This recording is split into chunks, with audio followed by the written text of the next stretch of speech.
ഞാൻ ഒരാളുടെ അടുത്തേക്ക് ചെല്ലുവാണെങ്കിൽ അയാൾക്ക് എന്ത് മോശം സംഭവിച്ചു കഴിഞ്ഞാൽ പിന്നീട് ഞാൻ ഉത്തരവാദിയല്ല.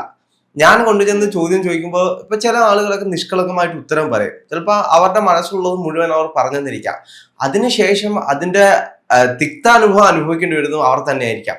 ആ ചാനലിന് പിന്നീട് ഒരു ഉത്തരവാദിത്വം കണ്ടെത്തുക. റീച്ചിന് വേണ്ടിയിട്ട് അങ്ങനെ പല തരത്തിലുള്ള കോമാളിത്തരം അല്ലെങ്കിൽ മറ്റുള്ളവരുടെ സ്വകാര്യതയിലേക്ക് ഇടിച്ചു കയറി അവരുടെ സ്വകാര്യതയെ നശിപ്പിക്കുന്ന രീതിയിലേക്ക് വീഡിയോ എടുക്കുന്ന ഒരുപാട് പേരിന്ന് ഇൻഫ്ലുവൻസേഴ്സ് എന്ന പേരിൽ അല്ലെങ്കിൽ കണ്ടന്റ് ക്രിയേറ്റേഴ്സ് എന്ന പേരിൽ ഒരുപാട് പേര് ഇന്ന് നമ്മുടെ സമൂഹത്തിലുണ്ട്. ഇൻഫ്ലുവൻസേഴ്സ് ഉൾപ്പെടെ ചാനലുകളും അത്തരം പ്രാങ്കുകൾ ചെയ്യുന്നുണ്ട്. ചാനലുകളുടെ ഒക്കെ പ്രാങ്കുകൾ എടുത്ത് നോക്കിയിട്ടുണ്ടെങ്കിൽ ചിലപ്പോൾ ഒരു ഭർത്താവ് ഭാര്യയുടെ സമൂഹത്തോടെ ഭർത്താവിനെ ചെയ്യുന്നതായിരിക്കാം, അല്ലെങ്കിൽ ഭർത്താവിന്റെ സമൂഹത്തോടെ ഭാര്യയായിരിക്കാം. അത്തരത്തിൽ ചെയ്യുമ്പോൾ തന്നെ അപ്പുറത്ത് നിൽക്കുന്ന ആളുടെ ഒരു ഫീലിങ്സിനെ മാനിക്കാത്ത രീതിയിലല്ല അവരെ ഒരു 10 നിമിഷമെങ്കിലും 10 നിമിഷം അവരെ അത്രത്തോളം വേദനയിലേക്ക് തള്ളി വിട്ടിട്ട് പിന്നീട് ഒരു 10 നിമിഷം കഴിഞ്ഞിട്ട് പറയുകയാണ് ഇത് പ്രാങ്ക് ആയിരുന്നു.